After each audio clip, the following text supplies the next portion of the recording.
haven't tried it. It's like drinking pancakes.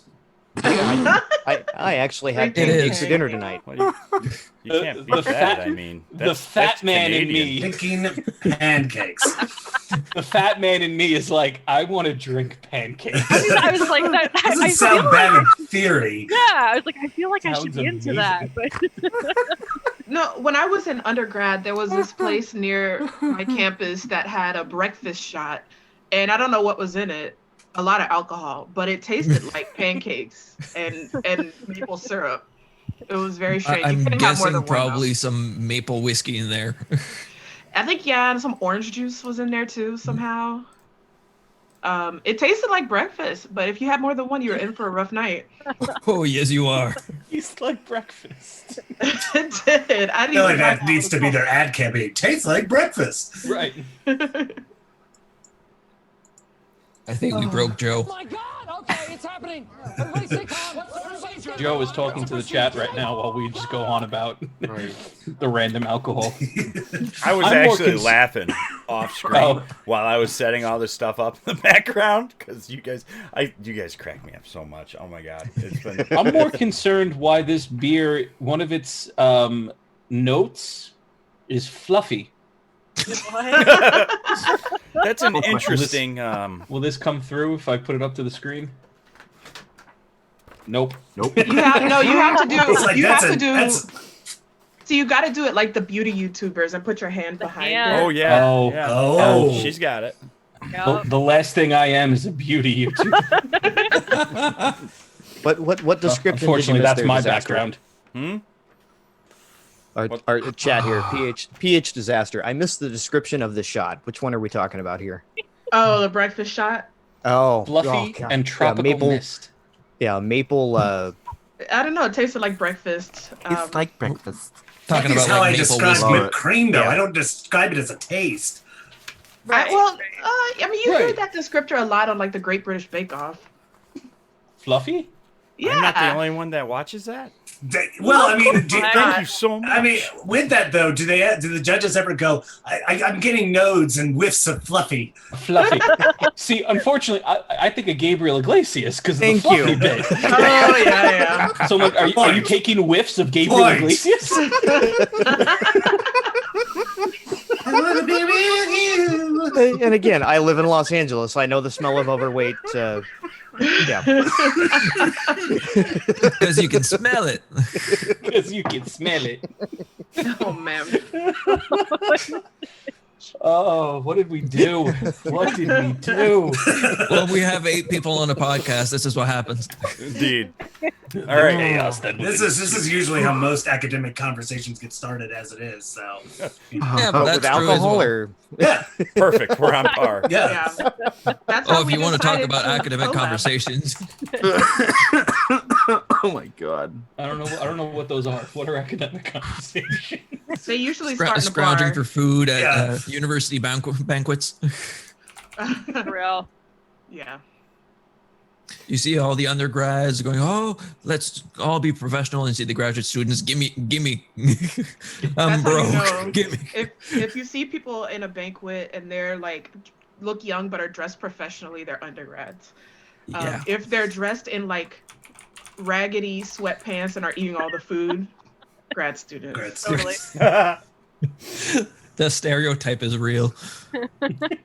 Yep. It's funny because it's true. Yeah, we've been in grad school. We know. Yeah. Check their pockets on the way out. I guarantee they got food in there. There's like 4 bagels and a muffin. I watched him take a pig in a blanket. Yeah, I was saying I need breakfast for tomorrow too. Oh my God. Awesome. All right. Well, if nobody's got any questions on the show notes or anything, they're pretty basic. But JL, if you want to lead us in for the intro, and Matt, I pinned the information for the closer at the end. Do you want to cover that at the end? Sure, I'll sell my soul out. You do that, Matt. I wouldn't word. So you want us to still do the? No, I'm joking. We're so broken tonight. You just don't want us to do the clap, Joe, for the marker, or you good? Can we do 8 claps? 8 claps, please. Oh, no. Generally, I am a what UCLA we fan. what we usually do generally is we clap because when I do post editing, the clap puts a giant spike on the audio wave, and I can pick it there where we actually started. But I usually start the recording a little earlier, so maybe I can pick up like some funny intro. And well, there was many of those. So there are many. All right, composure. All right. The information presented on this podcast is of a general nature and is intended for educational and entertainment purposes. While many of the people here have some form of mental health training, they are not your mental health professional. This podcast is not a replacement for mental or physical care or for the diagnosis of any mental health illness or condition. So, hello, and thank you for joining us once again for the Guardians MH podcasts. I'm one of your hosts, Dr. Goku, and with me tonight is my good friend Joe. Hi. Did we Nate. just become best friends? Howdy. Yep. Alan. Yo. And Matt. Hello there. If you're joining us for the first time, Guardians MH is a 501c3 nonprofit, which is focusing on promoting mental health awareness throughout the gaming community and being a first step in assisting individuals with gathering meaningful resources in a safe and inclusive atmosphere. Our podcast is just another way to normalize talking about mental health. It is a fusion between mental health topics and gaming. So tonight, I want everyone to welcome our 3 guests, so the most we've had on any podcast, Dr. Orme, Dr. Daniel, and Dr. Ferchaud. Thank you so much for joining us.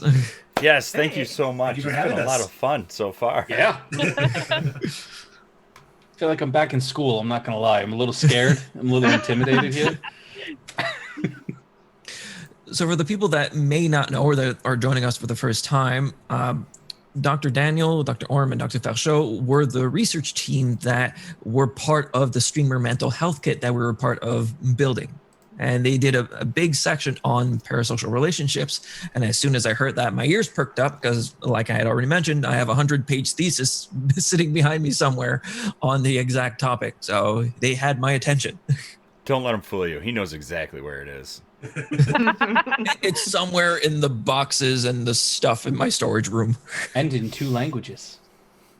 True. Yeah, well, it was written in French and a rough Google translation in English.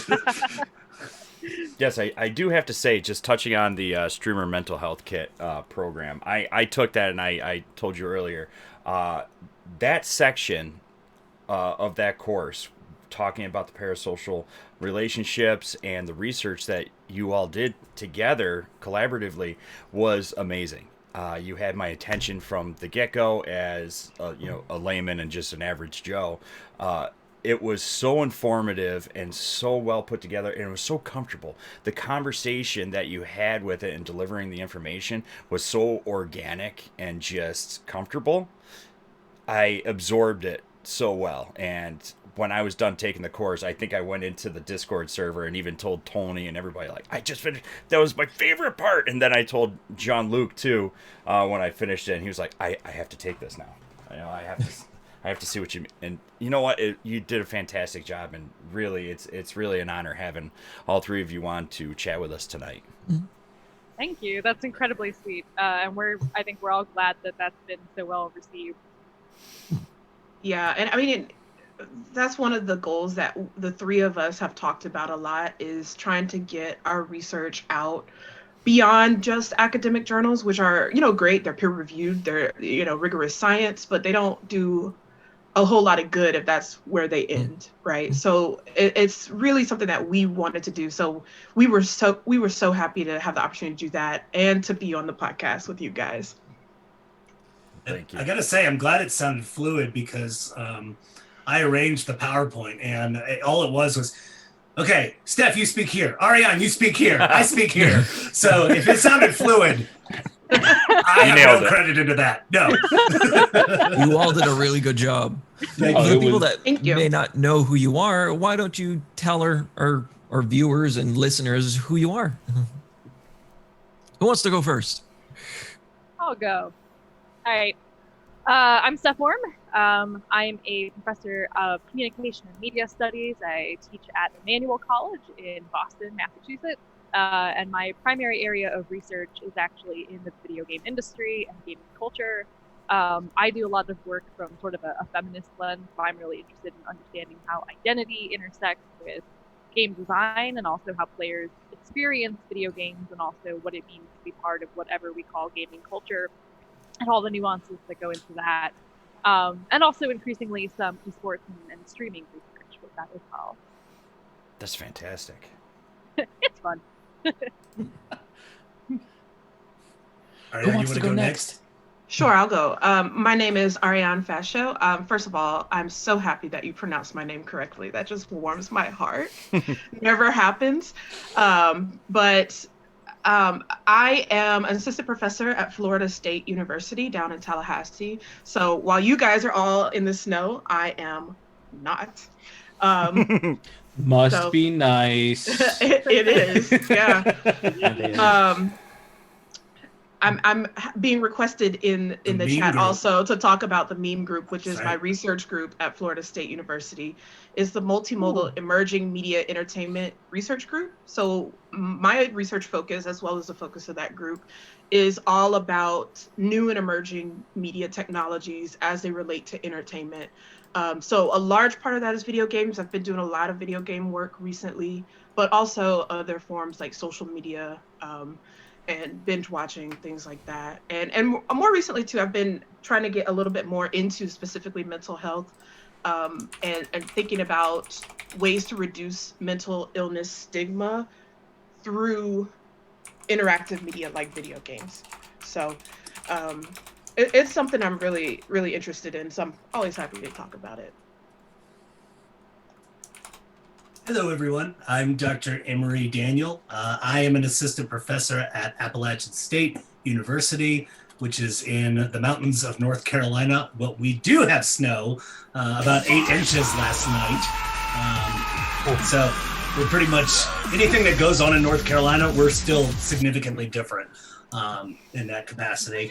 I actually teach advertising courses here at App State. Thank you so much, too. But my primary You're the research best. focus was around 8 months, actually that's bringing awesome. parasocial relationships and what we call mass personal communication, of feeling like it's interpersonal 1v1 communication, but actually speaking to a grander audience. So I do a lot of work with influencers. I do a lot of work with streamers.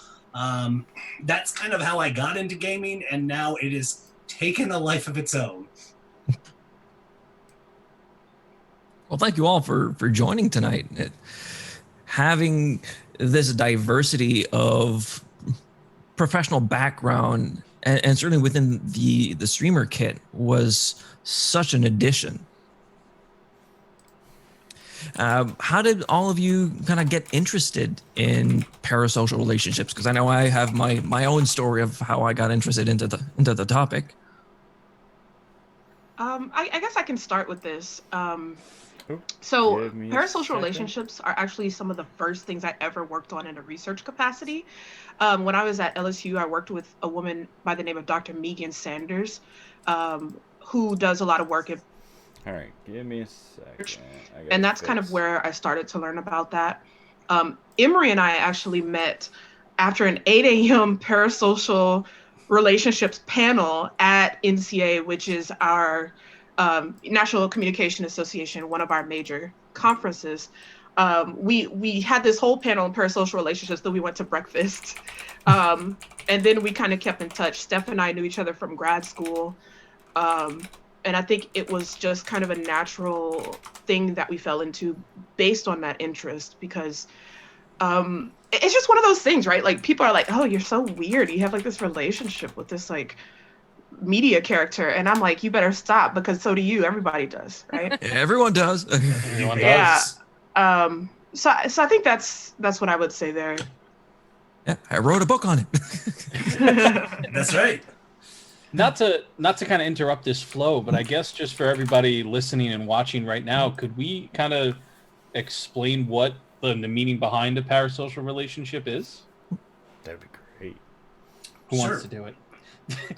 Deez. No pressure. This is the topic that we're dealing with.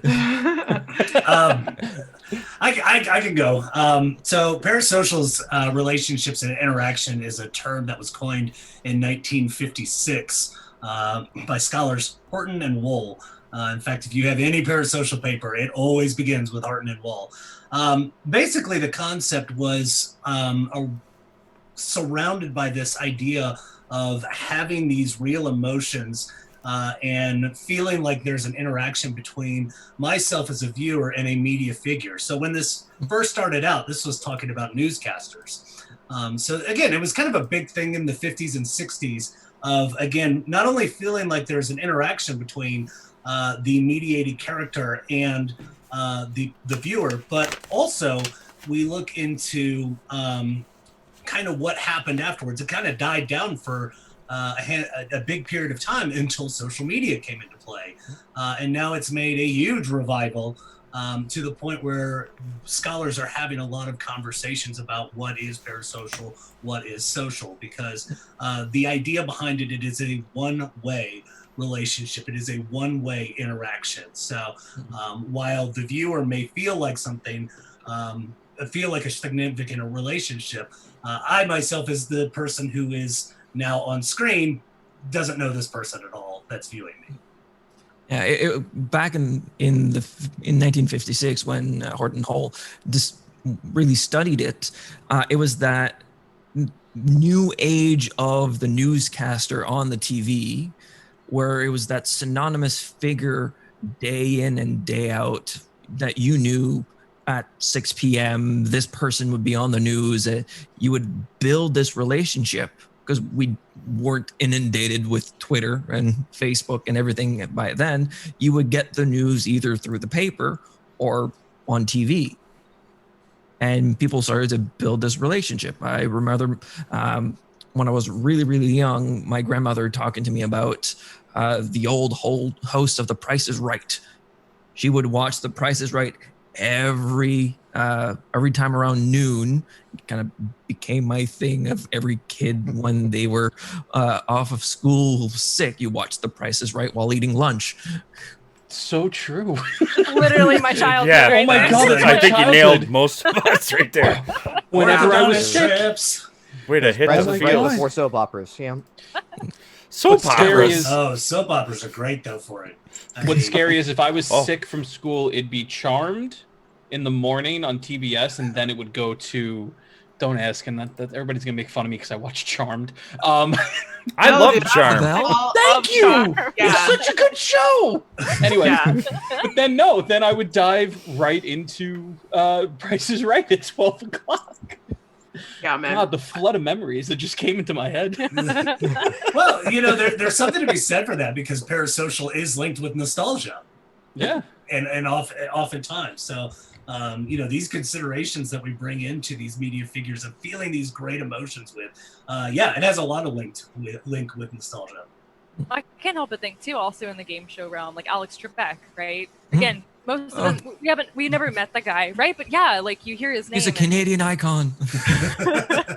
And his passing like really affected a lot of people. And I think today, didn't they just air his like final episode? Is that I was seeing something about that? Yeah. And so people again were like responding with this emotional outpouring to again a guy who they've never met in person, but nonetheless had this to them very real attachment. Because humans build these connections, even though physically there.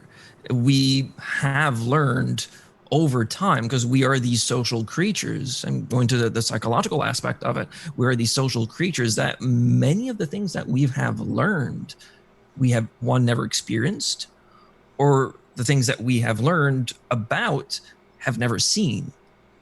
Someone has told us about it, or we've seen a video or a movie or something about it. So we build these memories, these understandings. It's Yeah. really. Oh, go ahead, Ariane. I was just going to add, in 2020, we saw actually a lot of this because we lost a lot of people, a lot of celebrities, right? We lost Kobe Bryant early in the year. Later on, we lost Chadwick Boseman. And these are all situations when we've had these relationships that have just been severed, right? Abruptly in those two cases, right? Thank you Because so we much for didn't the know follow that wandering you train. know You're Kobe awesome. Bryant died in an Thank you so accident. much. Chadwick Boseman, nobody knew he was sick. Whereas, you know, with someone like Alex Trebek, we did know that he was ill, but it was still, you know, the disillusion of this relationship. And it's a little bit of lizard brain, right? So our brains don't really know the difference between this one-sided media relationship and a real, quote unquote, social relationship, which is why you just build the same feelings. Exactly. That was actually one of the things that when I got started into doing parasocial, I actually wrote my dissertation chair a study about Game of Thrones and the death of a certain character. I try not to. The name of the character is in the name of the paper. It's in the abstract. I actually got someone fussed at me because of it. They're like, spoilers. So, and I also made somebody in my office cry because they didn't know. So there's that. Whoops. Oh God. But it was Jon Snow, and it's actually kind of a funny story of how this come got on. started. You're too late at this point. Yeah. It was really interesting though, because this was like right when we were about to write this paper and say, how are we going to analyze responses to a death of a Game of Thrones character in real time? So we went on Twitter. We were about to scour them and base them off the Kubler-Ross stages of grief to see if there's any similarity. Well, Shireen died, and I was like, well, this may be a good one to look at. And so I was kind of scouring Twitter. And then Jon Snow died. And I told my chair, I'm like, stop whatever you're doing. We need to go here now. But what we found was the model of Kubler-Ross, which is, oh boy, denial, anger, bargaining, depression, and acceptance. Okay, good. Still Nailed it. But within those, they don't necessarily go into the pattern that it's the dabda that everybody thinks it does, and they can repeat. However, it followed a very similar trend to what it would be normally like if a real person had died. So it's not just people who are celebrities; it's fictional characters too. I think the reason I got started into parasocial was a paper written by John Cohen, and I think it was in 2009 about the series ending of Harry Potter. And looking at parasocial breakups and, looking at these coping strategies. Do I stop with the series entirely, or do I write fan fiction, or, do I pick up on something new? Hunger Games was coming out right when Harry Potter movies just stopped. So, there's a lot of really cool things in terms of, one, the ubiquity of parasocial, because it's all around us. But the other thing is that they just feel so real. These deaths cause so much pain for us. It's also akin to very good writing, but these deaths have a build-up. You have this, just like I said, a build-up where you get to know these characters intimately. Very much different than you have in a quote-unquote real relationship, because you are kind of in their head, you are privy to some of their thoughts, so you get closer to a character, and a lot of these characters can embody certain characteristics that we hold dear, that we either empathize with or that we really connect. And there was a really good study, what was this, back in 2015, by a group of Italians, where they saw that the people that had really high ties or within Harry Potter characters were much less likely to be prejudicial compared to students that were more linked to kind of the Slytherins or the Voldemorts or the Draco Malfoys. Yeah, and this actually ties into a concept that it's based on the contact hypothesis, which is that if you've got prejudicial attitudes towards some outgroup, mere contact, so coming into contact with them, is enough to help overcome that. And so some guys coined what we call the parasocial contact hypothesis, which is the same thing but with media characters. And so they've shown it a lot, particularly with like LGBTQ groups. And so there's some evidence of it. It's still a little bit understudied, I think, but it's kind of similar to what you're talking about there. Yeah. But any contact is better than no contact at all. Exactly right. And so the idea is that if you don't have contact, then parasocial contact is good enough, or at least better than nothing. Because it actually doesn't tend to work that well if you've also got contact. The parasocial contact doesn't really help. And when it comes to in what we wanted to talk about tonight with streamers and characters, for streamers, a lot of the time, certainly for the bigger streamers, they can have 5,000, 10,000, 50,000 or more people at once in chat. They can't interact or have these relationships with everyone that they have in chat. But for the viewer, they have that parasocial relationship, that unidirectional relationship with that streamer. It was really interesting for the people that we talked to, because it ranged from people who weren't even affiliate to people who were partnered. And the jargon was different.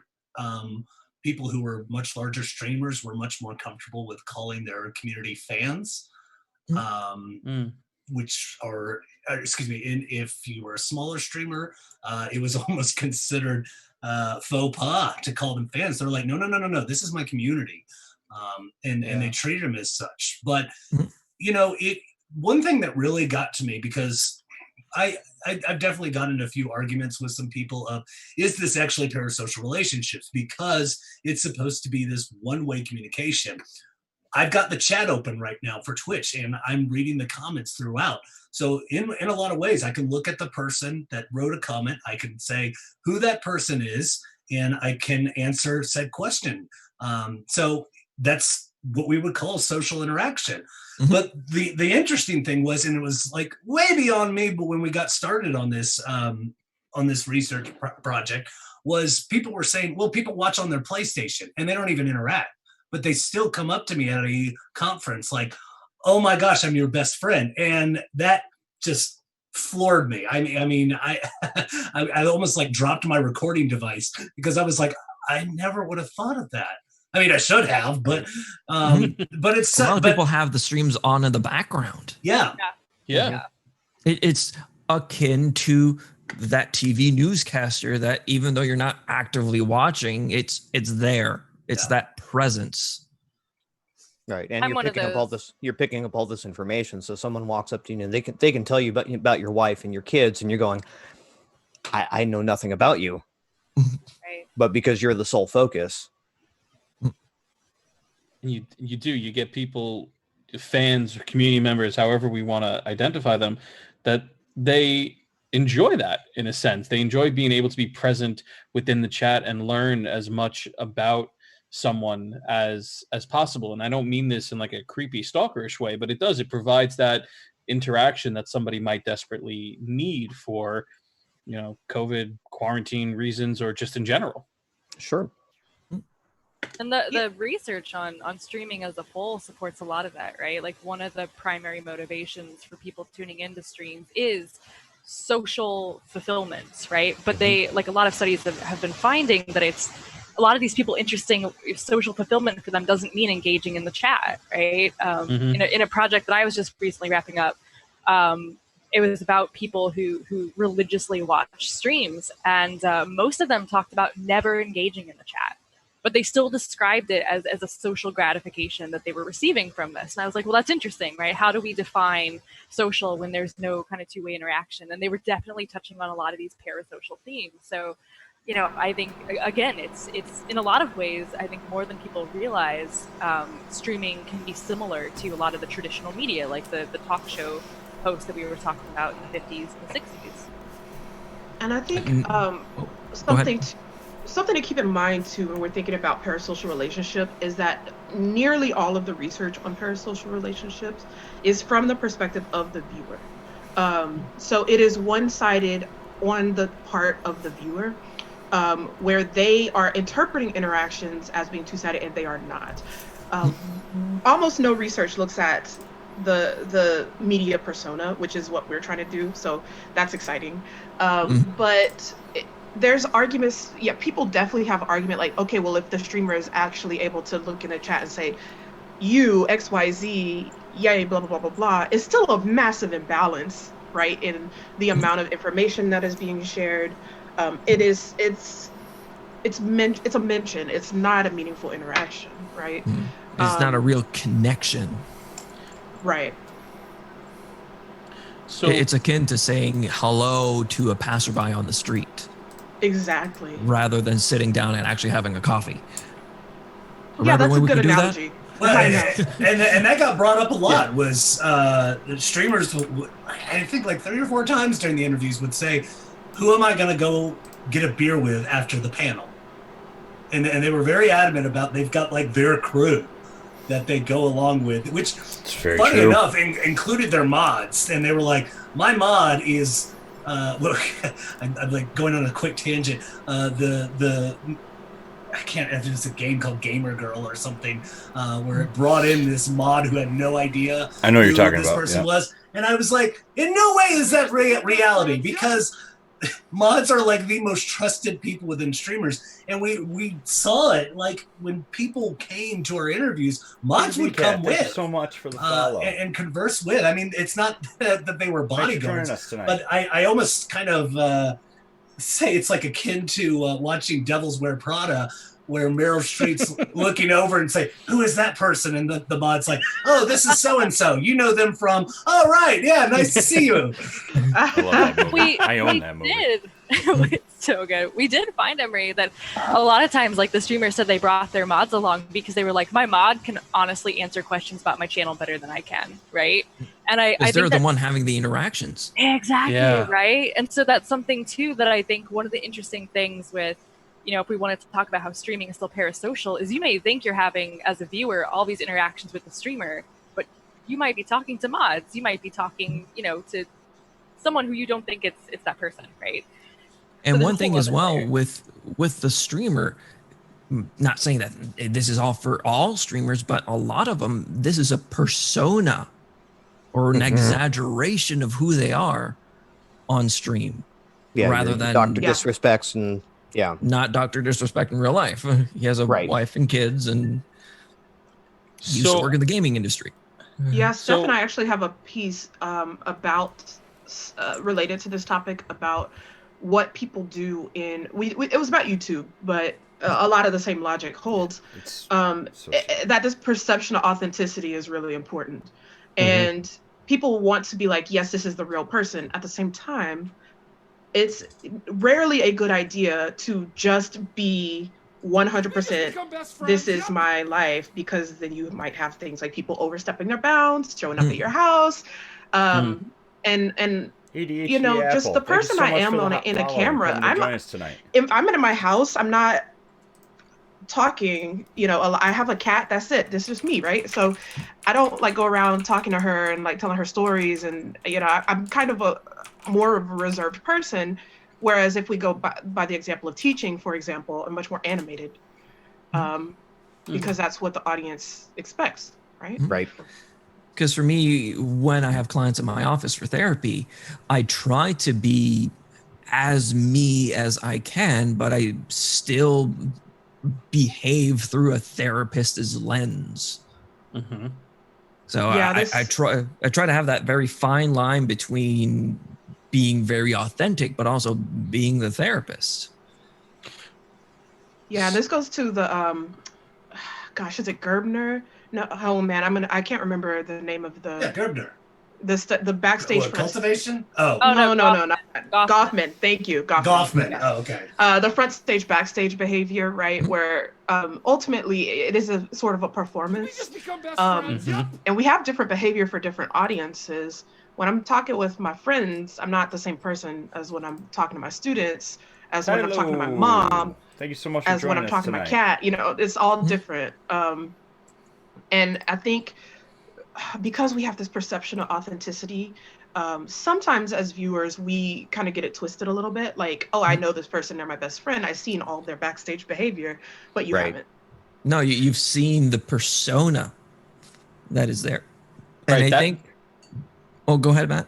No, sorry, but the whole on stage, backstage, working in a hospital, we called it on stage, off stage, right? So as soon as you left the break room, that's it. You're on stage. You need to act like a professional. Once you get into the break room, okay, cool. All the the guards can come down, but it's also very similar too, right? Because I wouldn't speak as far as in a therapy sense. I'm not going to talk to a 12-year-old the same way that I would talk to a 35-year-old. So my language and the way that I act, I probably would be more animated with a 12-year-old, laughing and getting on their level a little bit more.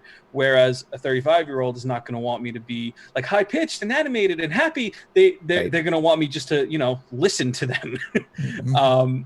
So the difference is there, which I guess brings me to a question, like when it comes to a therapist, and the therapist persona.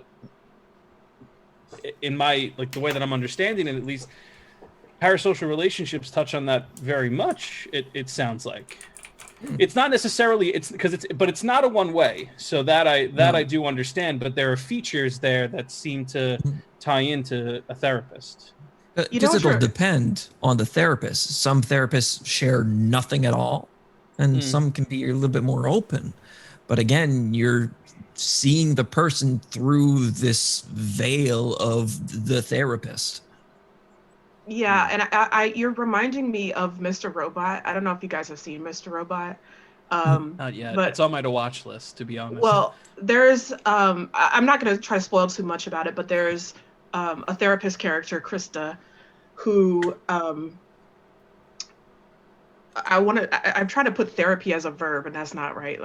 She counsel. What's the word? She counsels. I was going to say therapizes too. Therapizes the main character. Too, yeah. So the main character, Rami Malek's character, Elliot, and she's very professional. She's in her front stage or on stage behavior, but he breaches that by hacking her and finding out everything about her, and that is a serious violation of that sort of one-way thing. And she's very upset when she finds out about that. Steph, Emory, and I, we're not therapists, but we are professors, and I think in some ways we have some similarities. When we're talking to students, for example, it's not, they know me as Dr. Ferchaud, right? I'm not Arienne. I'm not your buddy. I'm not your drinking pal, right? And it's a different persona, and they might have. It's almost like a semi-parasocial thing, as you're saying. They're having social interactions with us, but they're not having social interactions with you. Right. And I have a lot of students, especially if I'm teaching a large class, which at Florida State, I can teach sometimes over 200 students at once. I don't, it's almost completely parasocial in that sense. I don't know the individual students unless they really go out of their way to make themselves known, right? And so you're in a Twitch chat, basically. Essentially, it is. Yeah. I mean, being a mass lecturer, that comes up quite a bit. And to that point, and Arienne, I think you makes a really good observation, especially with I kind of looked into this line of social interaction, but parasocial relationships. And this isn't really something that's been talked about too much, because the measures of parasocial relationships, when people measure it, it's just parasocial interaction plus more. It's like an N+1 phenomena. It's just more of them. But it's really opened I think all of our eyes when it came to streaming. Was the streamers we were talking to were like, yeah, I'm not having this same thing. Even if I talk to this person, I'm not friends. I'm friendly with them, but there is a very strong categorization issue here, which is, I always made jokes about it at conferences, but I said, what is a high school crush other than, an identity projection off of somebody? I mean, it's like attaching an identification onto somebody. To where I can talk with them, but I did it when I was younger, of saying, this person, this is who I thought that they were, and then when I got to know them, I'm like, boy, my basis was way off. Right. So because people show in those type of contexts, you tend to believe things. You have this projection as to who they might be, but by kind of the small little elements or hints that you may have. Sure. And now even more so with social media, you get this abundance of information that you build this hypothesis of a person that you can become kind of completely wrong about. No. You can breach these barriers so much more quickly. Yeah. Yeah. Go ahead, Steph. Oh no, I was just agreeing with that. Like, I think that the wealth of information you now have about any person who is in some kind of public eye it's incomparable, right, to what it used to be with talk show hosts and things like that. And again, it's like, you may never meet that person, but you also couldn't tweet at them, right? Like, I think social media has forever changed the relationship with parasocial relationships, right? So you couldn't tweet them and get a response back. Right. Exactly. Right. Yeah. And even if you think about the way that people react to tweets, right? Like, let's say, I tweet at one of my favorite authors or something, and they like one of my tweets, like, you feel this dopamine rush, right? Yeah, like, you get so oh my giddy. God. Exciting. Right. Neil Gaiman liked my tweet. We're Right? BFFs. Yeah. And it's like, what? Did that really happen to you? Did Neil Gaiman? No, like your girl, I tweet? wish. I love the Graveyard Book. Oh, so good. But that's what I mean is, like, it actually does, like, even to those of us who feel like we understand, that's not a real. We're not immune to it. Right, exactly. No, not at all. Exactly, right? It's just like a natural response you have to those people that you really adore, right? And look up to. Now, what part, because I'm kind of trying to think about a little bit of what everybody's been going through this last year, and does isolation and like loneliness play a part into parasocial relationships, especially with like the now with how big live streaming and social media and everything, people have had time at home, and it seems to be one of the main forms of social interaction. Do you think there's been an increase in parasocial relationships over the course of the last year versus over the past several years? I'm inclined to say probably. There is some older, not old, it's not like from 1950s, but around the 80s, I'd say Ruben and Peirce, who are also, Careful calling 80s old. Same. Well, not old in terms of research. It's not as recent as like social media that we've been talking about. Let me put it that way. Yeah, I think Nate was in his 20s in the 80s. But there are some studies out there that kind of correlate loneliness with parasocial relationship formation, but then there's other studies that are like, it's not just lonely people that do it, right? But media can fulfill some of the social functions that we would expect without being social. So one thing that parasocial relationship can do is that it helps negate or act like as a buffer for social rejections.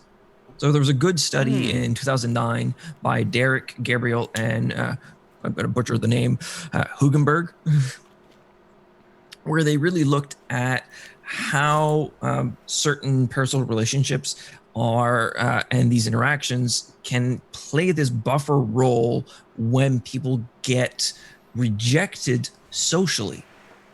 So humans are these social creatures. We need these social interactions. Come COVID, we do not have these social interactions anymore, or lack thereof. So falling into these parasocial relationships helps kind of protect us from this type of rejection that we may feel. I also think there's a couple things, and I do think these are excellent points. There was research that kind of said it's a complement to social interaction. It wasn't necessarily, because this was the misconception, is that they would say people who are lonely dive into parasocial. Well, that wasn't necessarily true. I know that has already been talked about, but it is a complement too. Like people who are social butterflies also have a lot of parasocial relationships. Everyone can have a parasocial relationship. Yeah, and I think everybody does, would be my theory. But I also think there's something to be said, and this really does work with the pandemic, is where Parasocial Relationship stems from is kind of the umbrella of telepresence, because that's kind of where it all came from, and more specifically, social presence. And with social presence, it's that illusion of technology that I actually feel like I'm having a conversation.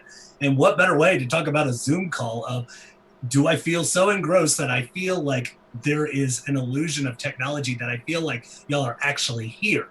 That really does need to be discussed with the idea of parasocial versus social interaction, though, even with COVID, because, you know, I will make sure that I reach out to a friend of mine and either call or go, you know, get on a Zoom call or whatever.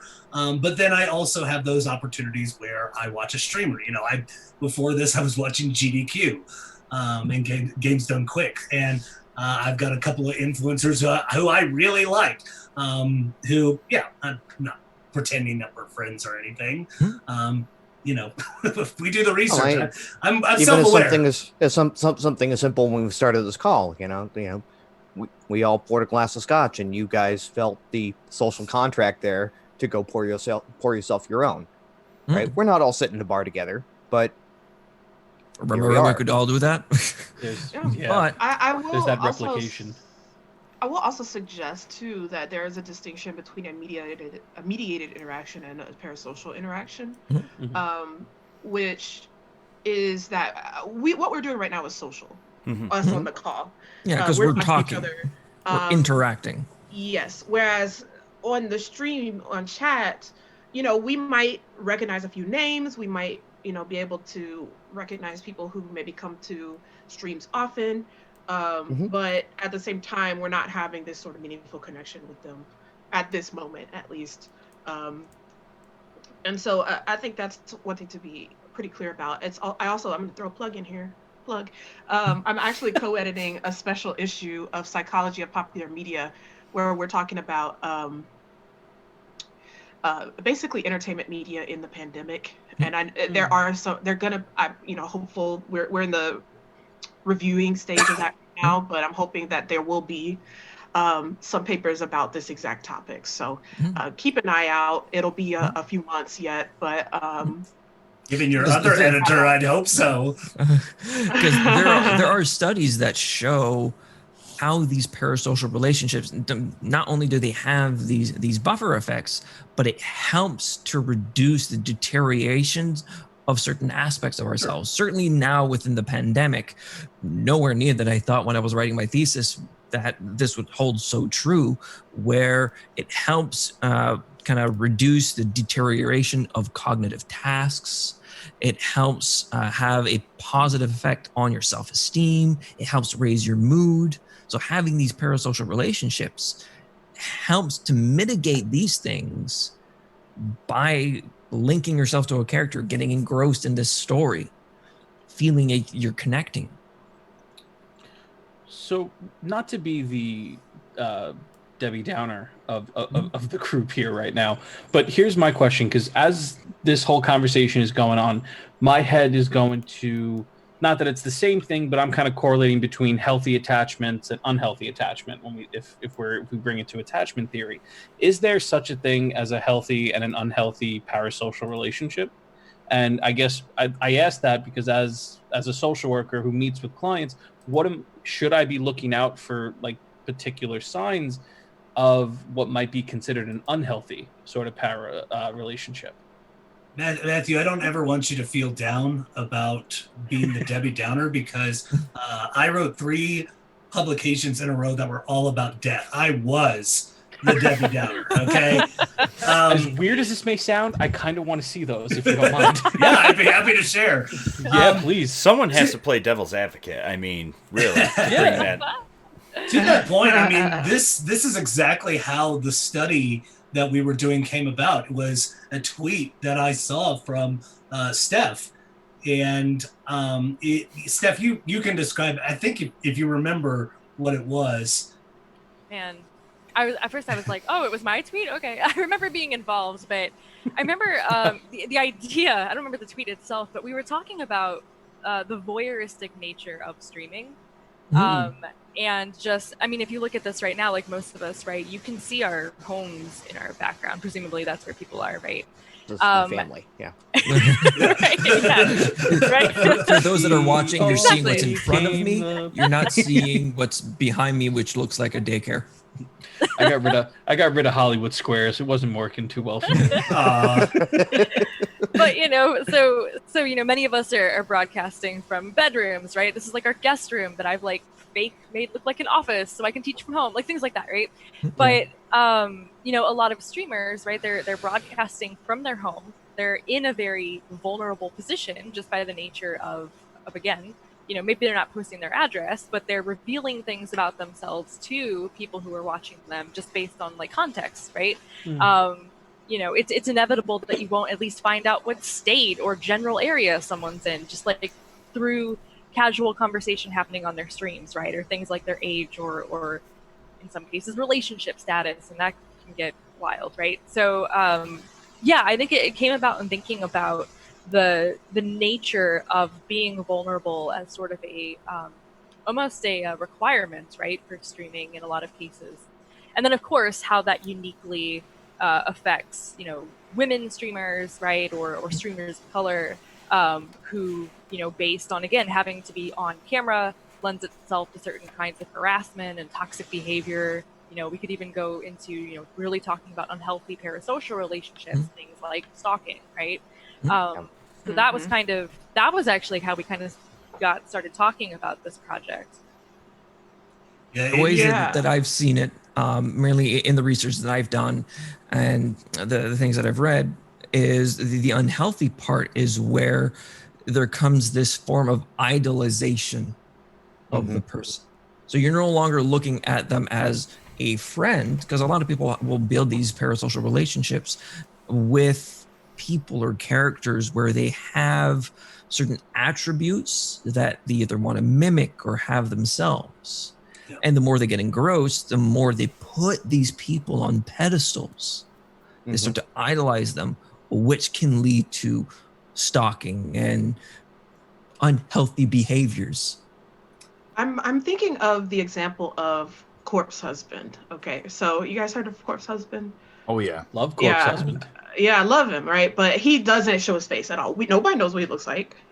One of you could be Corpse Husband for all I know, right? Sure. Found me.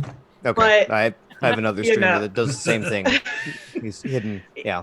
But so he was a relatively small streamer until Among Us kind of blew him up, right? And now a lot of people know who he is. He has mentioned on Twitter, that he's got like anxiety stuff that is very scary for him as well. And he's like, I don't want to show my face, but people have demands on him, like, oh, do a face reveal, do a face reveal, do a face reveal. He's like, I don't want to.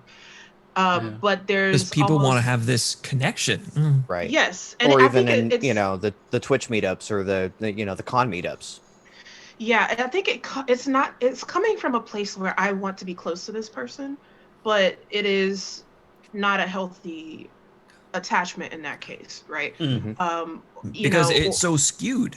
When we have these relationships with people, it tends to be on this equal playing field. You meet someone, you hang out, you exchange, you get to know each other and build this understanding on this level playing field. But now it's so skewed where people want like that person to reveal their face. They know a lot about him, he knows none about them. Right. Yeah, exactly. No, I've actually recently seen a female streamer that I follow. One of her mods got an unhealthy attachment because of their mod status, that they felt they were trusted, so therefore they were entitled. So, and I do think sometimes you see, and I'm not by any means saying that this is the majority of people. I think most people's parasocial relationships are perfectly healthy. But it certainly can go too far when there is this perception that you are owed more than you are getting, or sometimes I'll see things like, we support you, so you need to do this. a lot of Kind of a quid streamers. pro quo type of thing. Yeah, and a lot of streamers have mentioned, like I mentioned before, people showing up to their houses, which is never okay, right? You don't do that. But it's because you're like, oh, I'm we're friends. I see you on here, and like blah blah blah. But I mean, I can't count the number of people who stream or on YouTube or whatever who have like, don't show up to my house. Yeah. So there's David certainly Dobrik can was be. David Dobrik was a large one of that too. Very Mhm. popular YouTuber. He made several YouTube videos basically saying, "Do not show up to my house." Yeah. And he created videos that would instill like that parasocial relationship. He created these very fun, outlandish, crazy videos of him and his friends like doing stupid things. And he would get like these very the word crazed is coming to mind, but that's not that great of a term. But these very loyal fans who desperately wanted to meet him. And yeah, he made several videos. And that is scary in a sense. Because these people have built such an attachment where they've kind of skewed their own self-identity compared to this other person, how much this person means to them, how much they idolize and put this person on a pedestal where they may not need to be there. They want to and are regular people, but they're also are entitled to their own privacy. To switch it into the other aspect, the way I studied parasocial relationships was with fictional characters. The relationship you can build with this fictional character. So you can't really stalk a fictional character or go to their house, but you can build unhealthy attachments when you yourself don't feel too great about yourself and you idolize a specific character and believe that you need to be like them rather than being yourself. I think there's something else to present with this because I actually wrote a book chapter along the lines of parasocial relationships and distinguishing character from actor. And not to labor over the show Game of Thrones, but I always felt bad for Jack Gleason because he played his part of Joffrey so well that people couldn't stand him. And they hated him. And the poor guy, what was it? Maisie Williams was at a Tampa Bay Comic-Con. I actually wrote this in my book that said, stop hating on this guy. He's really nice. Hate Joffrey, but not Jack. And that was so important to where, again, Matt, to your original point about the idea of negativity. Oh yeah, it's there. And it not only can work in the capacity of real people, but fictional as well. It goes along a lot of lines with expectancy violation. I almost would hate to play a really good character because I know Captain, William Shatner. People are like, he's a jerk in real life. And I was like, that may be because you're putting him on this pedestal of, Captain Kirk, that you have to feel that way about him. Because you build this relationship with Captain Kirk. Yeah. Yes. But the actor playing him is not Captain Kirk.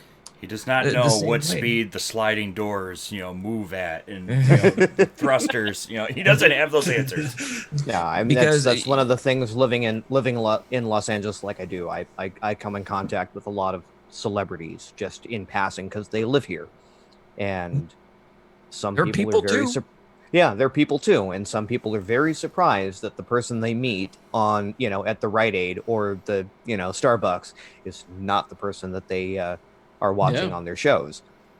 Because you build this relationship with this character, and one of them that that is in the news right now without going too spoiler into it, Mark Hamill and Luke Skywalker. Mm-hmm. Yeah. I think we're I think we're safely out of the range. We're of safe. It's spoiler. been out there for like a month. Wait. Y'all criticized me about Jon Snow. We're talking about Mark. I'm just kidding. Will say that completely got spoiled for me thanks to Twitter. So thanks, I guys. stayed off of Twitters. Just Got spoiled for my wife too, unfortunately. Yeah. Yeah, But unfortunately, people Dr. have- Daniel, that's the privilege of being the host of the show, right? Fair. But Nice. people have built this relationship with Luke Skywalker, not with Mark Hamill, but Luke Skywalker for the past 50 years.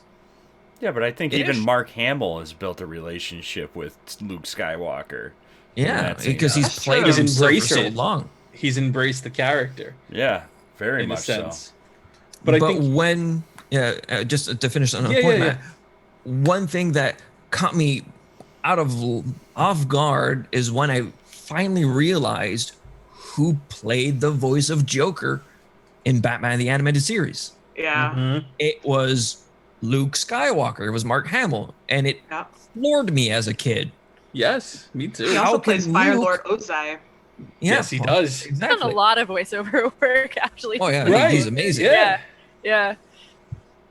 But to bring it back to almost like that authenticity, again, and I'm going to bring it to even more real characters. You talk about Regis Philbin. Being from New York, I have to, bring up New Yorkers. My uncle was doing a job for Regis Philbin, and he came to us the next day and was like, he's a jerk. But we've watched Right. him. But we watched him do a daytime talk show where he's the nicest and funniest guy, does a great interview. And again, it goes back to that pedestal. But then you talk about authenticity. My father worked for Con Ed, and Rodney Dangerfield, RIP, unfortunately, my father was working on his building. And Rodney Dangerfield, in Rodney Dangerfield fashion, came out in a robe and slippers and literally said to my father, "Hey, Con Ed, why are the lights out?" And it was, my father couldn't differentiate between Rodney Dangerfield in movies versus the one that's in front of him right now. Rodney Right. Dangerfield was a My lights are out. comedian too, I don't right? want to get no He was a respect. comedian too. Yeah. He was Yeah, a yeah. carpenter too. He was Yes. also a carpenter. Hey, Con Ed, why are the lights out? You had no How's respect. it gonna be fixed? Back upstairs he goes. There are some actors that are kind of like that, where you notice they kind of play the same kind of character all the time. Like Mhm. They don't really Typecast? change. Kevin Costner. Nicolas Cage. Kevin Nicolas Costner Cage. never does a sequel. I mean, I- you I- also have I know this is going to go over like a lead balloon, but Nathan Fillion. Nathan Ooh, Fillion. okay. You're not Yeah. wrong. You're not wrong. Right. Yeah. Michael Cera. Yeah. Yeah, also not Oh. wrong. We can do this game all day. I like Michael Cera. He's just played the same role. Love all the Michael time. Cera. Well, no, Great okay, bass like- Jesse player. Eisenberg. Steph and I have a friend who is in love with Keanu Reeves, but yeah, Keanu Reeves. Keanu Whoa. Reeves. Yeah, Keanu Reeves. Which Oh, I Keanu love John Reeves Wick, is- man. I love John Wick. It's my favorite. He's But literally going Yeah. to make like 20 John Wicks, so. that's I wish okay he with would. me. He's going to be the Yeah. next James You know? Bond. I mean, I still see Keanu hell Reeves yeah. as Bill. So Me too. That was like the one departure. So that's how I still see him. Yeah, but you see the person with that link that you make with them wherever you see them, because you have this association with the character because you see something in them that you like or you want to imitate. Yeah, Well, there's a lot of identification that's involved. I'm Yeah. sorry, Ariane. I also want to mention that it's possible to have a negative parasocial I can't speak. Negative parasocial relationship. So if we go back to the example with Jack Leeson, for example, where everybody like hates this kid, you have a relationship with Joffrey in Game of Thrones. You hate him, right? But that is still a relationship. It's just a negative one. It's, Right. Emery, No, that's you okay. about to try No, contradict no, me? I'm not trying to contradict you. I was trying. Whoop. Believe me, this point has been hammered through. I actually really like this idea to go along with Ramsay Bolton's character, that he did some things that were extremely uncomfortable with a lot of viewers, myself included. Yeah. To where I'm like, I don't know if I want to keep watching this show. I'm that uncomfortable. But there is I would argue it's kind of either with the brand or kind of a cognitive dissonance to where I would say I have to stick with it because hypothetically a negative parasocial relationship would have an easy exit strategy. I just stop watching. Right. But anyway, Ariane, I'm so sorry. No, I was just kidding. But I don't know. Well, here's the challenge in it. The challenge is like it's so difficult to study negative parasocial relationships. It just gets twisted up in dislike, which is not quite the same. But it's like if you have like an arch nemesis, like there's this person in your life that you're like, this person wants to see me fail, and I don't like them. They don't like me. You still have a connection with them, right? Sure. It might not be a positive one. You might not enjoy spending time with them, but ultimately you still have a connection with them. And when we talk about fiction or even narrative structure in general, there's got to be conflict. And so as a result, you've got to have it's not necessarily a person. Like you watch Gravity, there's 2 people in it, right? But oftentimes there's some villainous or antagonistic character that you don't want them to succeed necessarily or win, but you want them to be there.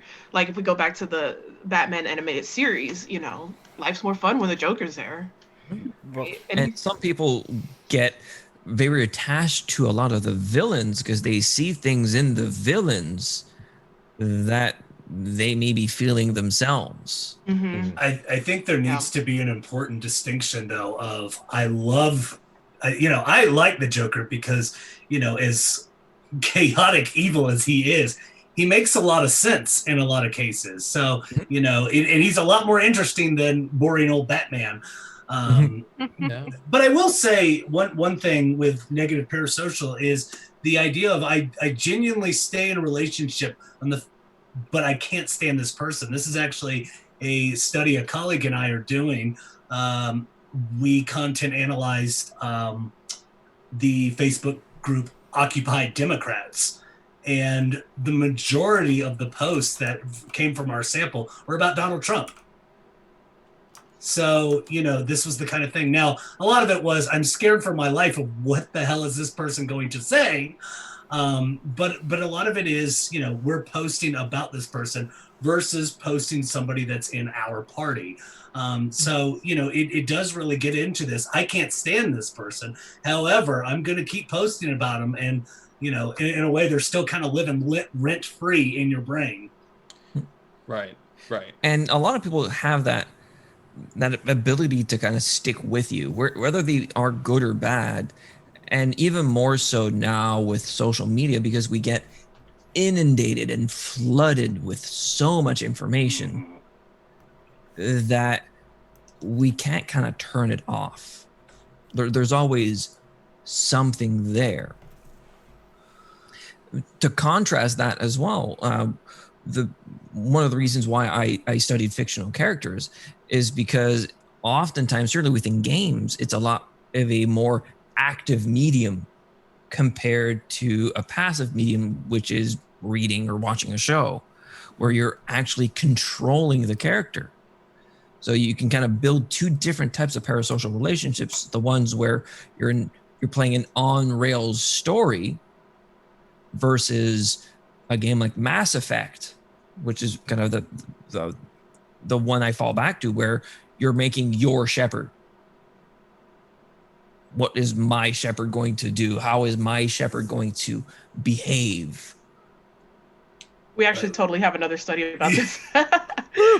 Yeah. You have to send me all of those studies. Mass Effect came up quite a bit in that one, yeah. Yeah, it was about moral decision making specifically, but a lot of the decision making games, like the Dragon Ages, came up. That's Steph's favorite. When you were talking about before you even Nothing said but love Mass for you, Effect, buddy. I was like Nothing but BioWare love. all the way. Anytime. Like, I get so BioWare before Anthem? This year's PAX Eve. Oh, yes.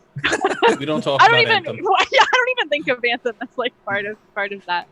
Anthem Dragon Age is like 2021. my favorite, but I get so can come invested in those parasocial relationships with games like that, right? Where it's also like your character that you can create and role play your Skyrim. play. But yeah, but even Because Well, even the we're NPCs, you're building these relationships because you're Right. interacting Right. with these characters. You're making decisions, having these conversations, that you're building this relationship with someone that is not real. Mhm. You know, Steph, it's interesting. go ahead, Ariane. Sorry. I had a conversation one time. This was a few years back with a guy named Rick Bassell who wrote the model of narrative engagement, and he insisted that it is not possible to form a parasocial relationship with a video game character because you are controlling them. So it's not parasocial; it is identification. So it's you are inhabiting that character. I push back on that though, because I think that might be the case if we're talking about these games where you're kind of self-inserting, which came up a lot in our paper that I just mentioned. But you know, I like this past summer I played The Last of Us 2, which features two protagonists that are antagonists to each other. Right. And I don't know that I could say that I'm just inhabiting them, right? I think that there's a relationship aspect to that. Because you're not making the same type of choices in like an RPG like Dragon Age or Mass Effect, where you're having these decision wheels versus a Last of Us, which is a story on rails. Yeah. Right. I mean- And so, you know, there's a sort of a range, right? There's some games that have sort of semi choice-based structure. There's some that are the character's just sort of a blank slate that you're creating, like a Skyrim Dovahkiin kind of guy or girl or Khajiit or whatever. And kind of everywhere in between. So, I mean, I am of the opinion that it's totally possible to have a parasocial relationship with an avatar. But certainly it does seem like it is more likely whenever the character has some kind of established separation from you, the person. Right. I mean, Yeah, look, I'm a JRPG fan, thus my like little Persona block. I was just up gonna here. say. But I mean, a lot of my friends are big fans of the Persona series. Yeah, need to get into and from Persona 3, one of the big things was the relationship aspect. And Steph and I have gone on some decent conversations about Fire Emblem Three Houses, and we're like, who are we going to date? You know? Yeah. I mean, I'm that still waiting game. to see what Joe's relationship is going to be with Kamuk. So That's true. There's a character with some negative parasocial history. You Yeah. had to slide it in there, Nate, didn't you? That was good, Nate. So for our friends here, since this is February, so getting edited out. it is, and that's okay. But since February, we have been attempting to put Animal Crossing in every single episode of the podcast. Sometimes forcibly shoehorning it in. Yeah, sometimes it's shoehorned. Sometimes it's the great, like Nate. That was great. That was great. Yeah. Nate just slides it Slid in. it in there, yeah. And the reason we do this is because Joe hates it. And now he actually has to play the game Yes. because of the incentive for our charity stream. So Joe now has to play I'm the getting game. a message right now. I'm sure of it. He's got to play the game with me. So we apologize.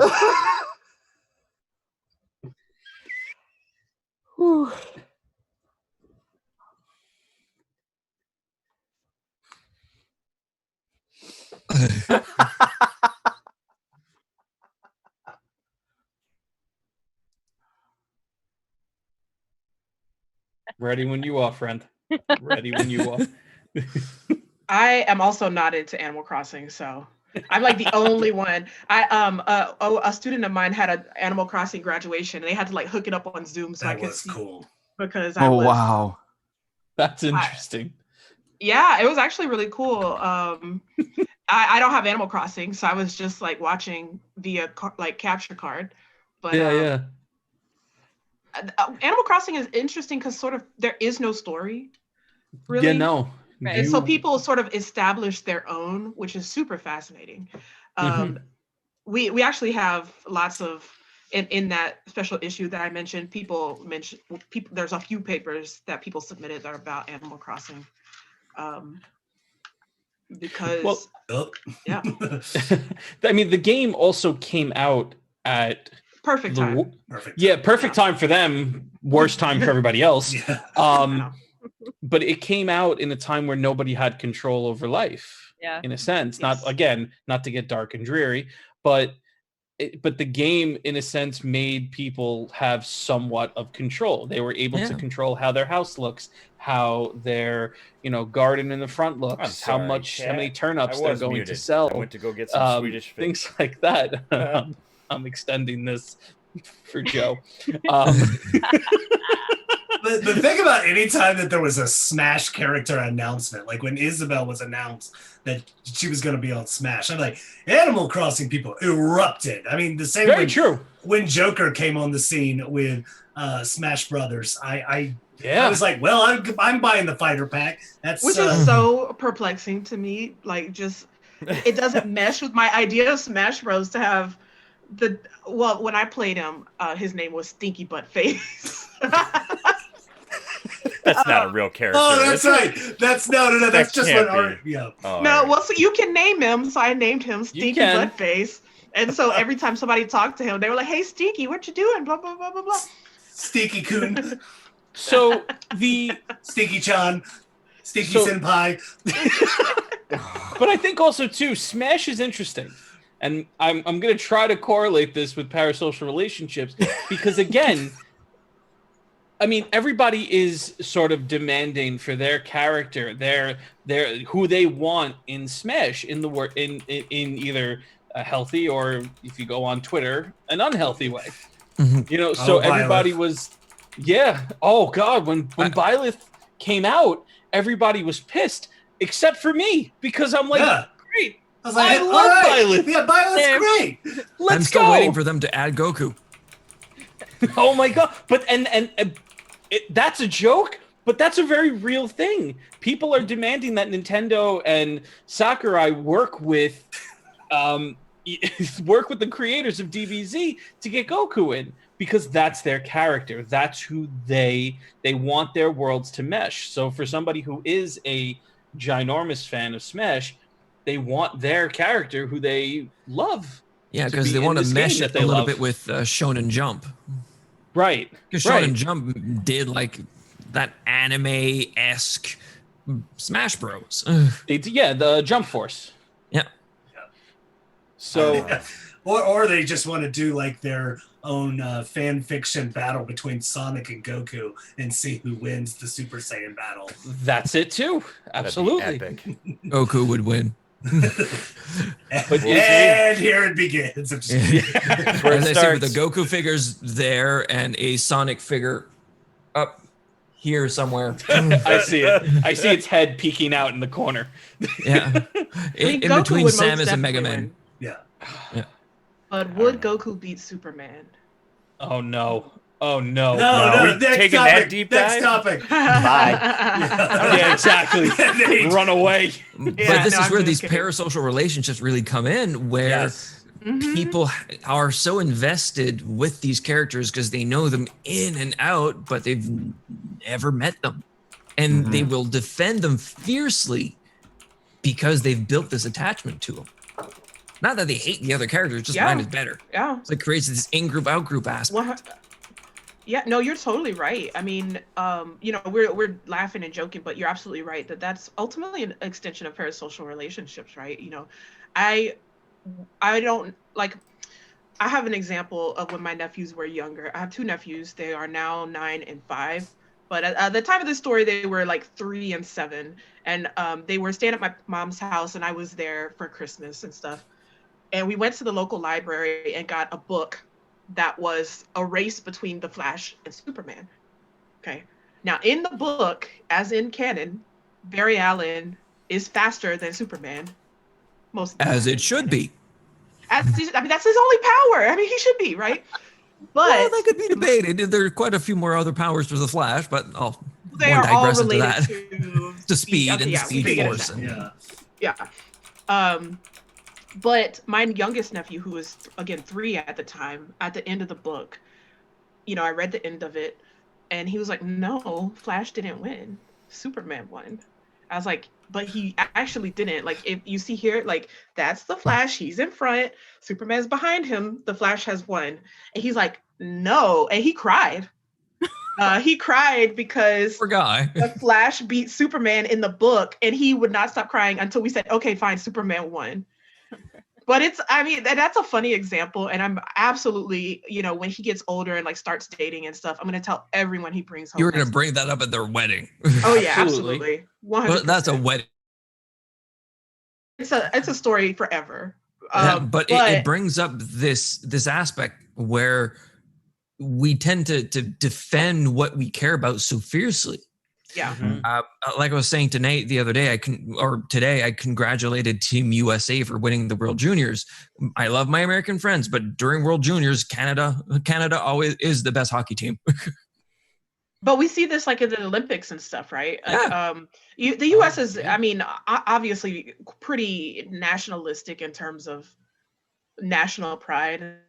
Mhm. Obviously, like this, people got American flags and things like that, and other countries don't do that, except in the Olympics, right? Yeah, the Olympics, and when it our comes to country's the Olympics, best.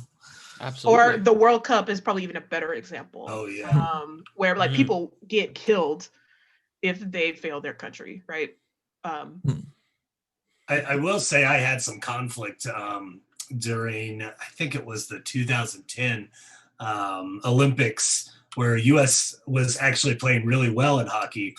And I grew up being a diehard Penguins fan. And so when Sidney Crosby scored the goal on Ryan Miller to win the gold medal for Canada, I was like labeled as a traitor for American fans everywhere, because they're like, "I bet you're thrilled." And I'm like, "No, actually, I'm rooting for the United States in this game. I like Sidney Crosby because I'm a Penguins fan, but that's how I felt about Canada with Drew Doughty. Oh yeah, exactly. And sports is also a great example of this. Like Emory and I have a standing bet every year. That started last year, which was a great year for it. This year, not so much. Where I'm a big LSU college football fan. He's a big Alabama fan. So we have a bet that whoever's team wins the game that year, the other person gets a free Funko Pop. This one right here. Yeah. One Punch Man Tornado. Yeah. Yeah, mine's in my office at work, but I got Todoroki. But I could be like, "Man, Joe Burrow, like that's my guy, right?" Like we're best buds because we went to the same school, But you have this attachment just because of the school. Yeah, I've never met him. And if I tried to like talk to him, he'd be like, "Who the hell are you?" He seems like a perfectly lovely guy, but maybe he's a total dickhole. I don't know, right? I've never met him, but I feel like this strong attachment to him. I hope he's not. That would be really sad. But it goes back he to could like, be. Yeah, it goes back to what we were talking about before, right? Right, and when people say like, "Oh, this is," I'm gonna say this. I'll make fun of myself. Like, the Jets are my team, and it's like, but wait a minute. Do you? Yeah, I know. I've resigned that I've never. Gates is gone. Gates is gone. He can't hurt you anymore. Yeah. Look, man, I've recently had to become a Bengals fan, so I understand. Yes. Yeah, I was gonna say Nate will get happy about that one. Bills. But that's also saying. But that's saying, like, oh, wait a minute, I'm not a running back. I'm not a wide receiver for that team. Like, it's that connection. Yeah, people build this relationship with a team, a player, or the idea of. Right. Yeah. Parasocial relationships are everywhere. People just don't acknowledge them. Part of your identity, right? So, and this is this connection between these concepts of parasocial relationships and identification, where identification with a character is similar, but there's essentially no distance between yourself and the character. So if you're playing as Houdat, I'm sure I have some Houdat stuff as well. I'm a Saints fan too. But we have these relationships with these players that then help us to identify with the team, incorporate the team identity into ours. I'm an LSU fan. I went to LSU. I went to every football game when I was in college because I was in the band and I was a kind of a nerd. But I went to every game and I love There's nothing LSU nerdy about football. that. I mean, played the trombone, what, you know. So did I. So did I. Hey, yeah. But I played Sorry. for 4 years in LSU's Tiger Band. It's a big part of my identity. So like even now, 2 schools later, I went to Penn State for my master's and PhD. Could not care less about Penn State sports. I asked Steph, like when I was there, they'd be like, oh yeah, you know, Penn State, whatever, blah blah. I'd be like, yeah, well. Yeah, you're in grad school. You don't have time for that. And now that I teach Could at have hopped Florida to State State, over. You would have been right to Rutgers. Rutgers got a good college team. well, now I'm at Florida State, and I've been to a couple of games, and I also still don't care about their football team. So I'm sorry to any of my students watching this. Last year when LSU played in the national championship, I literally showed my. But it's these things are also hard to shake, right? Like it's hard to supplant some sort of identity with another based on these relationships. And you know, I am cool with Florida State. You know, I like my job, I like my friends, I like everything, but I'm not like, Florida State, right? But your heart is somewhere else. And I think it's too because that relationship you have with that parasocial relationship, that doesn't make sense. But it's meta. Yeah, it's meta, but it impacted your life significantly. So it's going to hold a lot more weight than anything else, realistically. Can I bring up a really good example of this? I'm a Bills fan by marriage. My wife is from Buffalo. So I will say and to go back with the Bengals, I'm going to go in a transition here. When Andy Dalton, although I love Fitzpatrick. When Andy Dalton. Fitzmagic, that's right. It's the beard. He threw a touchdown pass that put Buffalo in the playoffs. And Buffalo was so thrilled, the city, that they donated, I think it was like $250,000 to Andy Dalton's charity. His foundation It's what a lovely story. And I mean, we've been talking a lot about like parasocial being so negative. And I'm like, this is a beautiful example. I mean, Josh Allen, his grandmother died and the Bills donated $1 million towards the foundation that he dedicated for her. And I'm like, that's beautiful. And there were even a bunch of Cincinnati, the Cincinnati fan base that donated to that. Yeah, because the relationship that was born out of the Ryan Fitzpatrick thing, Fitzpatrick's playing in Miami now. It's magic. Right, but that relationship that was forged over that playoff, right? That playoff appearance, it still holds true, right? Sure. And this is similar with Joe Burrow. Whenever he won the Heisman Trophy last year, he mentioned growing up in Athens, Ohio, and how it was a very poor area, and people from Louisiana donated in droves to the Athens, Ohio food bank. Because of that connection. And I know so many people who are like, I'm trying to be a Bengals fan now. We're not, we're really a Joe Burrow fan. I have a lot of Bengals fans in California that were Carson Palmer fans. Y'all broke him, so I need y'all to not do that again. But we're gonna fight over that one, but he so that that happened because of that connection. And also now like there's this friendship between like the LSU fan base and Ohio State, because Ohio State is where Joe Burrow went first, and then he came to LSU. So LSU fans are, the national championship that's coming up, we're like, Ohio State, we don't like Alabama, but because these parasocial relationships kind of transcend where the person is. And for me, I started looking at the parasocial relationships because they often were seen as negative. I think back to the negative ways people viewed video games back in the 90s. Oh, Mortal Kombat was going to rot your brain, or kind of there was the Mortal Kombat, there was Doom, and there were countless others. And Doom was going to make you go on a rampage. I always heard that. Yeah, and there was I feel called out here. It makes me think of, well, they kind of harken back to the Bandura Bobo doll study, where you see someone wailing on a Bobo doll, the kid will repeat the hitting on the Bobo doll. And for me, seeing that, it made me think that may not always be the case, because I have a different relationship with these characters. And it's been a while. I back in undergrad, so this was back in 2000. Thank you so much for joining us tonight. 8. Oh God, it's been a while. So 2008, I watched a documentary from the History Channel called Comic Books Superheroes Unmasked. I don't know if anyone's seen that documentary. Mm-hmm. And they really touched on Dr. Frederick Wortham, which is a psychiatrist that did a study back in a whole bunch of ethics things in that, and statistics kind of faux pas, where he did a study on youths in juvenile detentions and their reading materials, and he correlated that the youth that are in jail read comic books, ergo comic books rot your brain and turn you into a juvenile delinquent, which led to the creation of the Comics Code Authority. To me, that's an asinine correlation.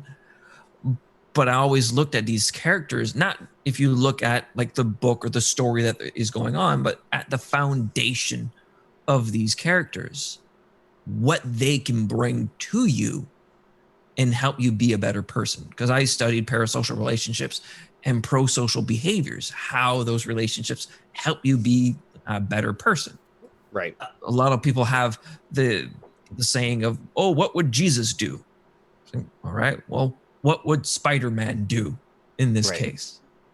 I love that aspect of it. And it is one of those things of the creation of why these things exist are for pro-social purposes. The whole purpose of anime was after the bombing in the atomic bombs in World War II in Japan. You know, they and Nagasaki, they put in Astro Boy to give kids hope and teach them resilience and friendship.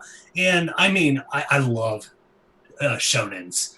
I mean, I've got My Hero back here. I've got Demon Slayer back here.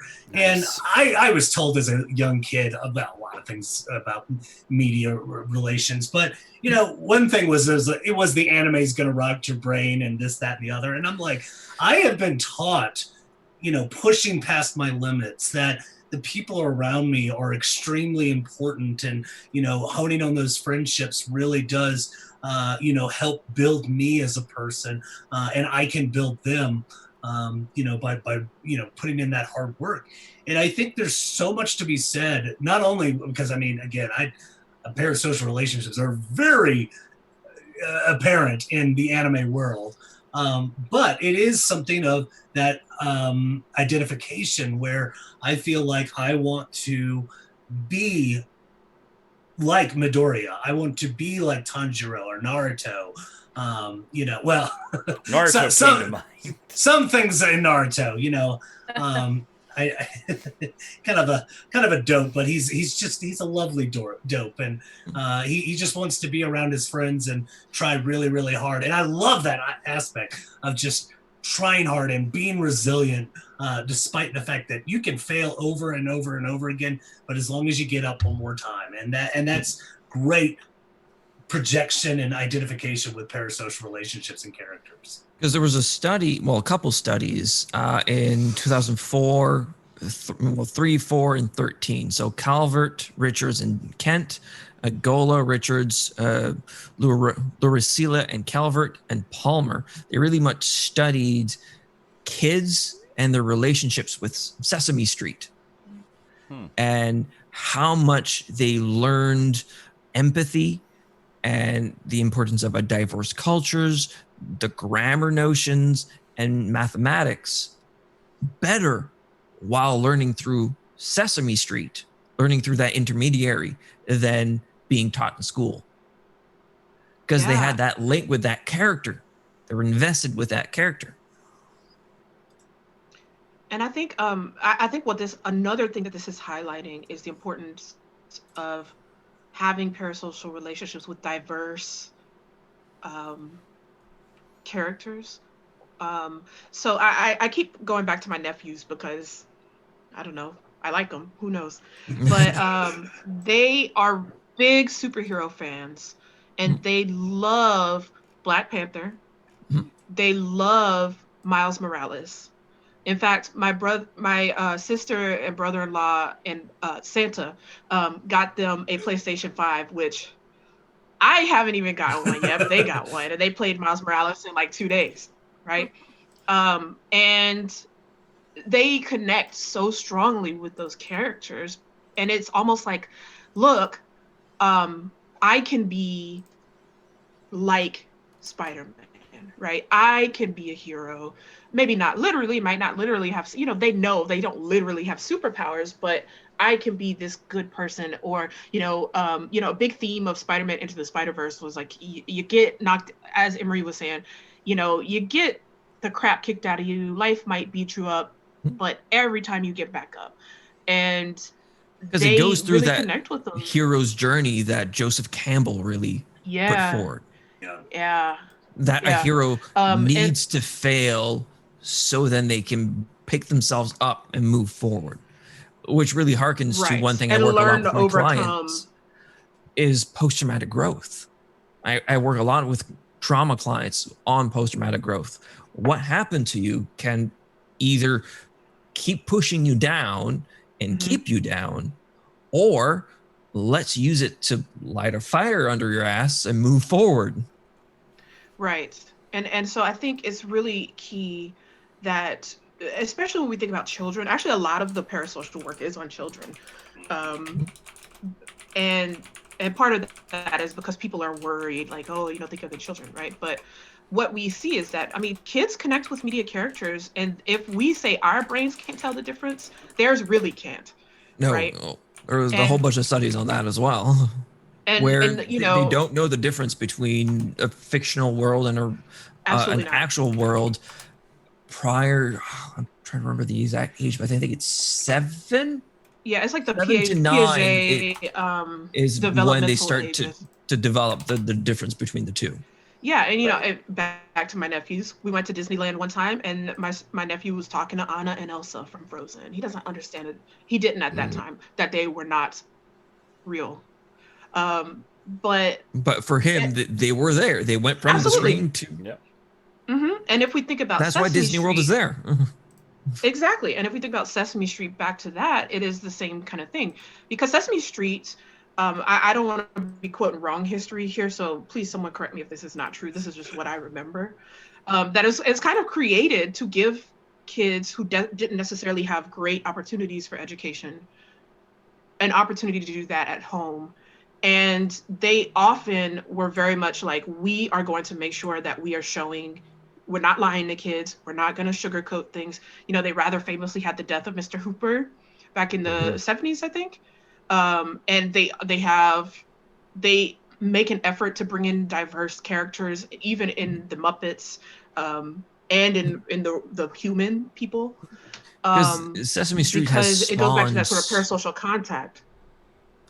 Sesame Street has spawned. Yeah, there's versions of Sesame Street.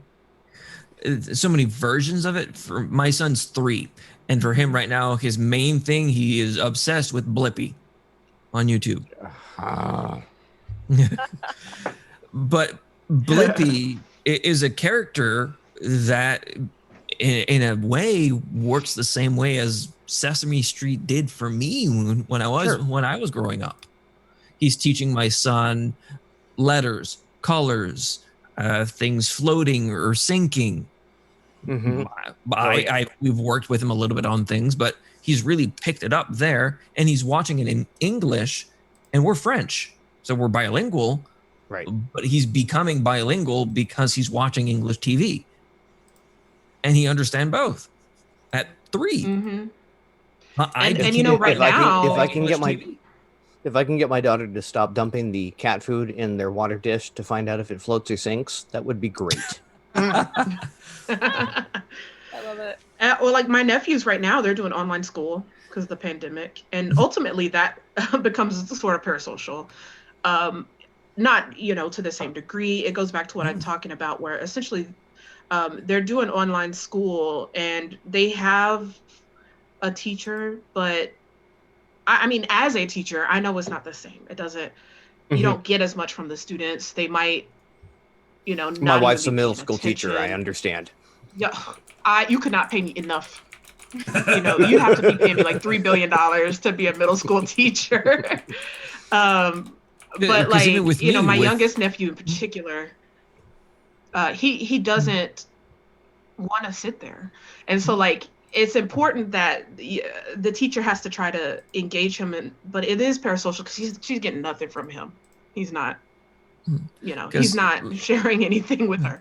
Well, I mean, on that note, with my wife being a middle school teacher, like, I have this rig set up because I podcast, I stream, I do all this stuff. So she's the teacher that streams, right? And she has this setup. She's well above and far and beyond, and so she is now the more than just their laptop webcam and crappy earbuds.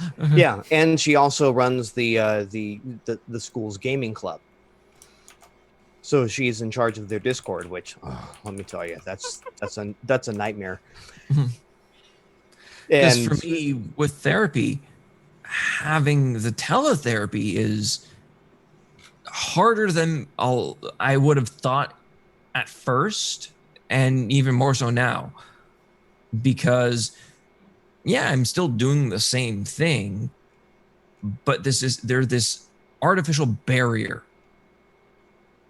Like I was saying to my students, to my my clients, and a lot of people, not being able to hand a tissue if someone's having an emotional reaction to something.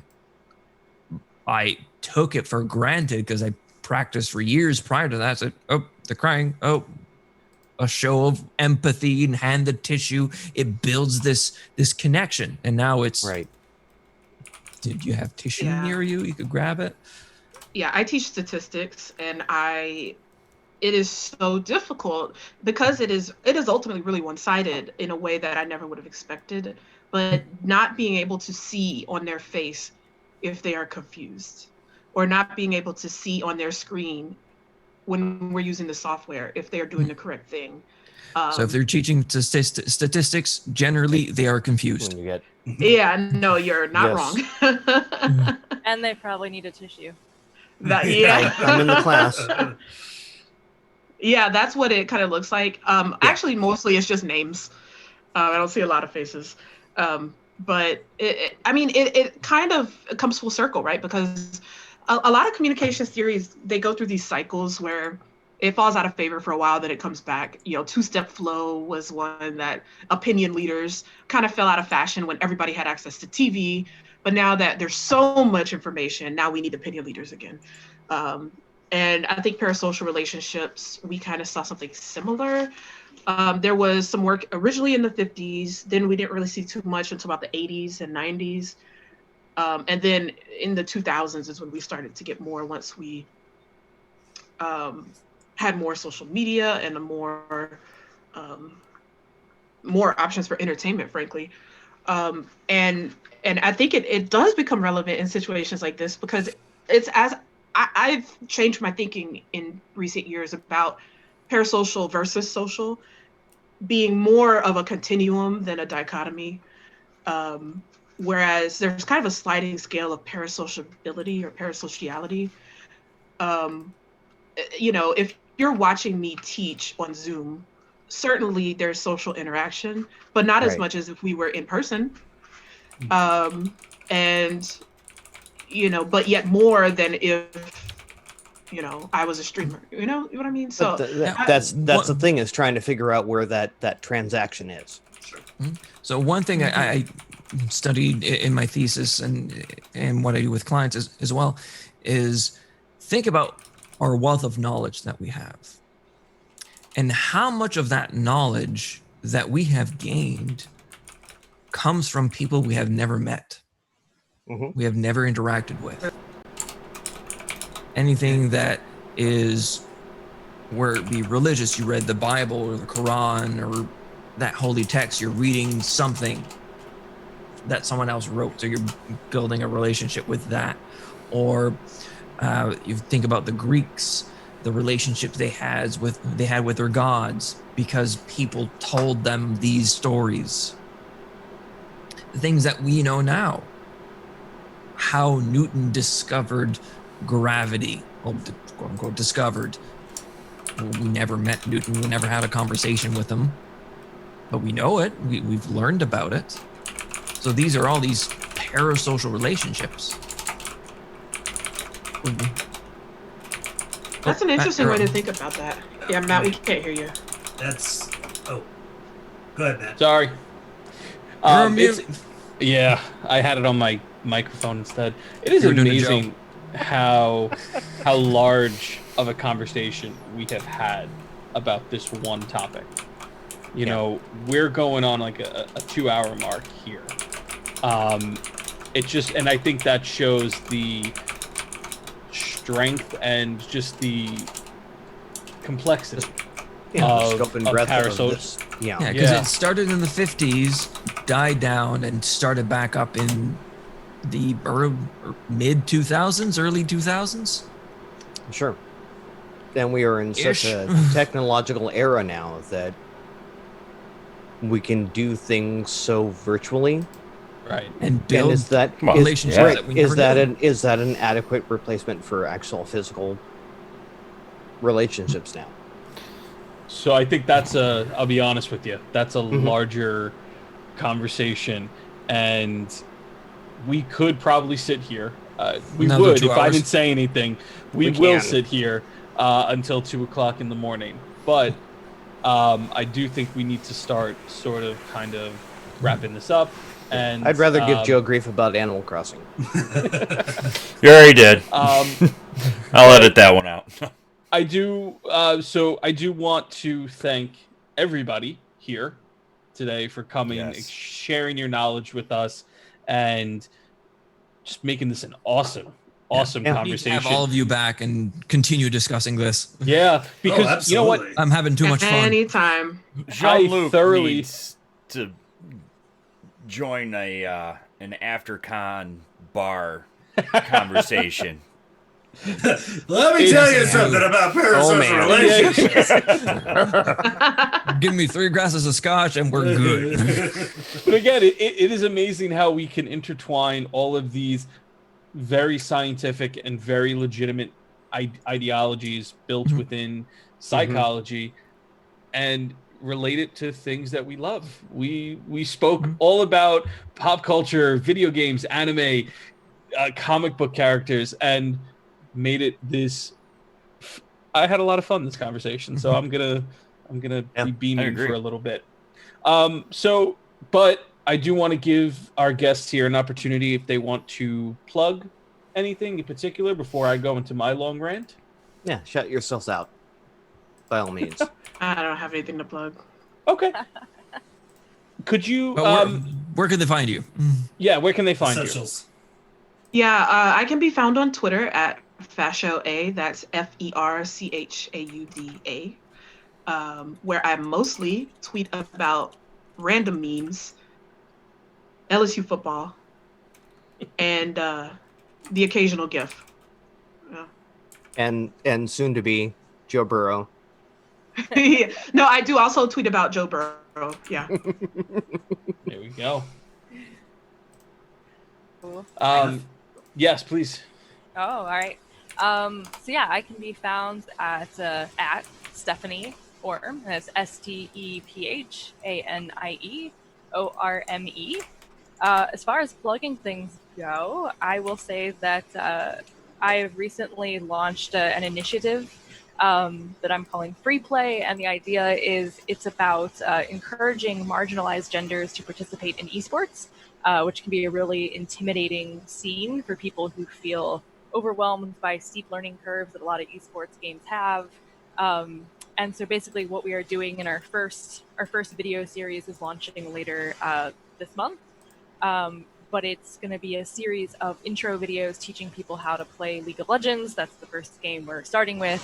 And it'll be a series of YouTube videos, but also live streams where people can hop in chat, ask questions, and literally be kind of walked through in phases, different parts of learning how to play a game that honestly is quite overwhelming for people who are just starting out. So again, the idea there is to kind of reduce that barrier to access for people who would often be too afraid to dive into a game that I play all the time and I'm still terrified. So so you can find a link to info about that on my Twitter and stuff. That's Fantastic. awesome. If you ever do Overwatch, please remember me, because I love Overwatch and I play it so much. Anyway, Giddy got you then. I would join you on that one, really Matt. cool. And Doc, please, Dr. Daniel. Yeah, for me, I can be found on Twitter as well. It's at FusroDoc, FusroDoc. And I've got two minor things I want to plug. One is through Geek Therapeutics for the online training. But not only that is the Clinician's Guide to Geek Therapy, which is a great book that some of us are featured in this present conversation. But a great resource. There it is, yeah. So there's that. The other thing I want to plug real quick is I'm also the marketing director for Geeks Like Us. Please make sure to follow our Twitter and join our Discord. I stream on every Tuesday. I'm actually doing I do a lore stream, and I'm doing Persona 5. I've done Skyrim and Blood. That now it's now the weebs are taking over for Persona 5, and it's been a lot of fun so far. I'll sign on when you get to Animal Crossing lore. I actually totally forgot that I wrote a book. Plug it away. Yeah, plug it away. Yeah, that's huge. Please. Yeah, I wrote a book all about binge watching, including sort of some cultural aspects of the TV industry and how it has progressed, as well as some social science approaches to processing binge narratives. The book is called Binge and Bingeability: The Antecedents and Consequences of Binge Watching Behavior. It's based on my dissertation, but it's actually entirely different from my dissertation. Maybe I should have called it something else. But I like the Jane Austen reference. It's outstanding. Thank you. I was hoping that people would get it. But it was definitely a labor of love. And if you like binge watching, or if you don't like binge watching, you want to see what it's all about, check it out. Awesome. So thank you everybody for listening to the Guardians Mental Health Podcast. If you can, please leave us a review on iTunes, Podbean, or wherever you listen to your podcast. It does help spread the podcast to others. It works positive in the algorithm, and we'll read your reviews live. Keep up to date with everything we're doing over at guardiansmh.org, and follow us on Twitter at guardiansmh.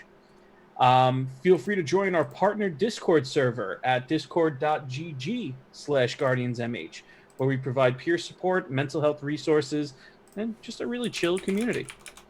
If you are able to, please feel free to donate to the nonprofit at tiltify.com @guardiansmh. If you want to assist us in keeping our mental health kit initiative alive and spreading these kits out to everyone, you can donate either at our Patreon at patreon.com/guardians GMH mental health kits, or our Ko-Fi at ko-fi.com/guardiansmh. Coffee. Also, it's coffee. I say Ko-Fi. I know. Also, it's coffee. If you guys If Jiff all over again. Buy me a coffee.